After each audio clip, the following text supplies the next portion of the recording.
जय माता दी दोस्तों, शिव शक्ति यूट्यूब चैनल पर आप लोगों का बहुत बहुत स्वागत है। मैं उम्मीद करती हूँ कि आप लोग सभी खुश होंगे, मंगलमय होंगे। तो दोस्तों, आज मैं अपना टॉपिक शुरू करने जा रही हूँ। जो मेरा आज का टॉपिक है वो है कि पूजा घर में हम शक्तियों को कैसे बुलाएं या हम पूजा घर में शक्तियों को कैसे जागृत करें। तो दोस्तों, जैसा कि हम लोग जानते हैं, हर कोई अपने घर में पूजा पाठ करता है। हर कोई ये चाहता है कि उनके घर में जो वो इष्ट देव की पूजा पाठ कर रहे हैं वह उनके घर में विराजमान हो, उनके घर में आए। उन्हें अपने घर में सभी विराजमान चाहते हैं कि जो वो उनसे मांगे, जो उनसे कामना करे, उनकी सारी आशाएं, सारी उम्मीदें पूरी हो जाए और उन्हें किसी तरह की भी कोई भी तकलीफ ना हो। मगर ऐसा आप लोग पूजा कर रहे हो, मगर वो ऐसे कौन से ऐसे कार्य हैं जिन्हें अगर आप लोग करते हो तो आपकी पूजा सही दिशा में जाती है, सही जगह जाती है और आपको अपनी पूजा का पूरा पूरा फल मिलता है। तो मैं आप लोगों को आज ऐसे ही 5 कार्य बताने जा रही हूँ। अगर आप लोग ऐसा करते हैं तो आपकी पूजा घर में शक्तियों को जागृत होने से या आने से कोई भी नहीं रोक सकता है। तो दोस्तों, सबसे पहले अगर आप लोगों ने अभी तक मेरे चैनल को सब्सक्राइब नहीं किया है तो प्लीज़ मेरे चैनल को सब्सक्राइब कीजिए, लाइक कीजिए, शेयर कीजिए और कमेंट करके हमें ज़रूर बताना कि आप लोगों को हमारी वीडियोस कैसी लगती हैं। और बेल आइकन को ज़रूर प्रेस करना, जिससे कि मैं कोई भी नई वीडियो डालूँ उसका नोटिफिकेशन आप लोगों को मिल सके और आप लोग वीडियो देख सको। वीडियो प्लीज़ पूरी देखना, बीच में स्किप ना करना।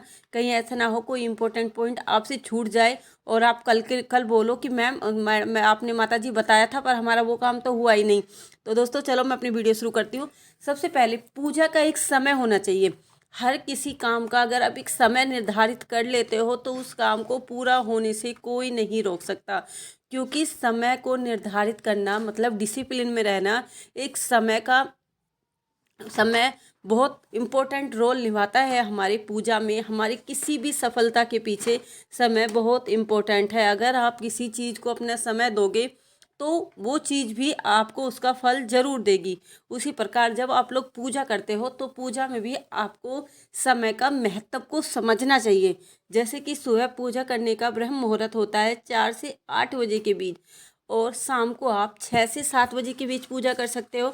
तो आपको नियम क्या होना चाहिए कि आप अगर सुबह 6 बजे पूजा कर रहे हो या 7 बजे पूजा कर रहे हो तो शाम को भी आपको 6 या 7 बजे ही पूजा करनी है। या आपको प्रतिदिन एक रूल, एक नियम बनाना है कि मुझे तो 6 बजे ही पूजा करनी है। या कुछ भी हो जाए, आपको अपना नियम नहीं बदलना है। अगर आप लोग अपने नियम पर कायम रहते हो तो भगवान आपके इष्ट देव भी मजबूर हो जाते हैं कि ये आपका सेवक हर रोज़ इसी टाइम पर मुझे याद करता है, मुझे बुलाता है, मेरी आराधना करता है। और आप उन्हें इतना मजबूर कर देते हो कि वो ना चाहते भी उन्हें आपके पास आना होता है। आपके मंदिर में, आपकी मूर्तियों में वो जागृत होते हैं और उनकी शक्ति आपके घर में विराजमान होती है। अगर आप लोग ऐसा करते हो तो ये सब कुछ होता है। और पूजा करते समय दूसरी वो कौन सी बात है जिसका हमें विशेष रूप से ध्यान रखना चाहिए।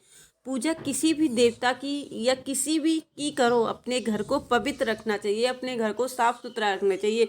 कहा जाता है कि लक्ष्मी भी उसी घर में आती है जिस घर में साफ सफाई होती है। गंदगी में रहना तो कोई पसंद नहीं करता, आपने देखा होगा गंदगी में कोई खुश नहीं रहता है। तो आपको अपने घर को, अपने मंदिर को पवित्र करना है। और अपने मंदिर में ना तो आपको खंडित मूर्तियाँ रखनी है, ना खंडित आपको दिया रखना है। जो मिट्टी का दिया होता है ना, वो टूटा फूटा नहीं होना चाहिए। नहीं, आपको अपने मंदिर में टूटा लोटा रखना है, जो पूजा का लोटा है। आपको इस बात का विशेष रूप से ध्यान रखना है कि आपको अपने मंदिर को बिल्कुल पवित्र रखना है, बिल्कुल साफ सुथरा रखना है। और उसमें खंडित वस्तुओं का बिल्कुल भी प्रयोग नहीं करना है। अगर कोई है तो उन्हें आप चेंज कर दीजिए और उनकी जगह आप बिल्कुल ठीक, जो खंडित ना हो ऐसी चीज़ें आप लेके आइए और उससे आप पूजा पाठ कीजिए। और मंदिर में आप प्रतिदिन आप पूजा करने से पहले पहले मंदिर को एक कपड़ा रखिए साफ। पहले उससे तस्वीर को, मंदिर को अच्छी तरह से साफ कीजिए और अपने मंदिर में गंगा जल रखिए और उससे मंदिर को शुद्ध कीजिए। और वो तीसरा उपाय कौन सा है जो आपको करना है? तीसरा उपाय है, एक मंत्र का आपको लगातार जाप करना है। मतलब आप जिस भी इष्ट देव की या जिस भी भगवान को आप प्रसन्न करना चाहते हो या खुश करना चाहते हो तो उसका एक ही मंत्र, या जिस भगवान की आप पूजा कर रहे हो उसी की आपको निरंतर पूजा करनी है।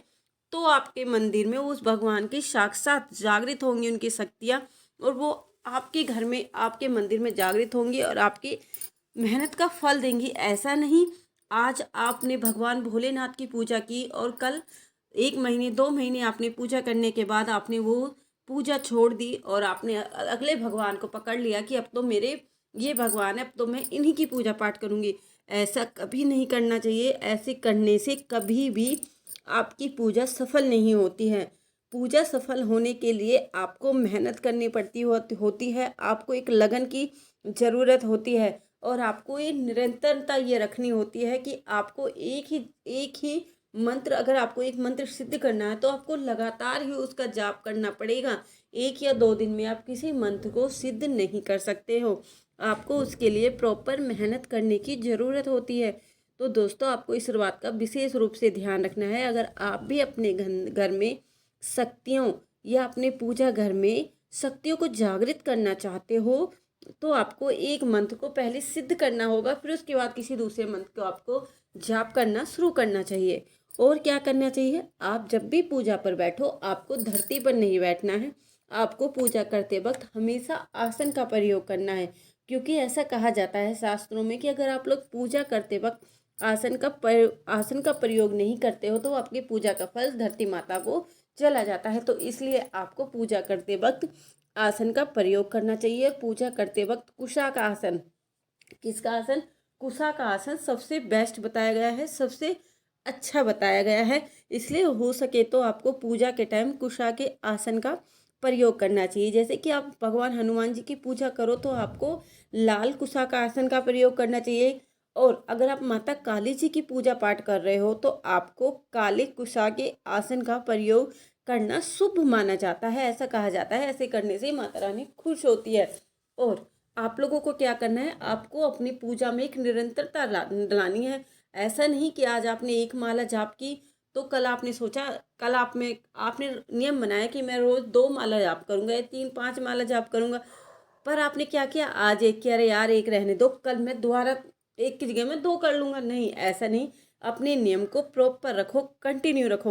अगर ऐसा करोगे तो आपकी पूजा, आपकी भक्ति का फल आपको अवश्य मिलेगा। कोई भी ऐसा नहीं है जो आपके फल को रोक सके। और क्या करना है, जब भी आप माला जाप कर लो, जब भी आप अपनी माला रट लो या पढ़ कर लो, जाप करने के बाद अपनी माला को आपको अपने गले में धारण करना होता है। उसे सीधा मंदिर में नहीं रख देना है। आपको उसको चंदन की माला या तुलसी की माला, जिससे भी आप जाप कर रहे हो, उसको करने के बाद उसे आपको अपने गले में धारण करना होता है। क्योंकि जब आप जाप करते हो या माला करते हो तो उसमें जो शक्ति जागृत होती है, अगर आप उसे मंदिर में रख देते हो तो वो शक्ति मंदिर में चली जाती है, मगर जब आप उसे अपने गले में धारण करते हो तो वो शक्ति आपके अंदर, आपके शरीर में आ जाती है। तो इस बात का आप लोगों को विशेष रूप से ध्यान रखना है कि जब भी आप माला जपो या माला करो तो उसके बाद आपको अपनी माला अपने गले में धारण करनी है, ये नहीं कि आपको उतार के रख देना है। दोस्तों, मैं जानती हूँ हर कोई पूजा करता है, मगर पूजा अगर आप लोग चाहो कि मैंने आज पूजा की है और कल से ही मेरी जो मैंने पूजा की है, मेरे इष्ट देव की शक्ति मेरे मंदिर में जागृत हो जाए, मेरे घर में जागृत हो जाए, ऐसा नहीं हो सकता। तो इसके लिए आपको बहुत टाइम लगता है। दोस्तों, आज के लिए इतना ही। हम मिलते हैं अपनी अगली वीडियो में। उस टाइम तक बने रहिए हमारे चैनल के साथ और ऐसे ही प्यार देते रहिए। जय माता दी दोस्तों।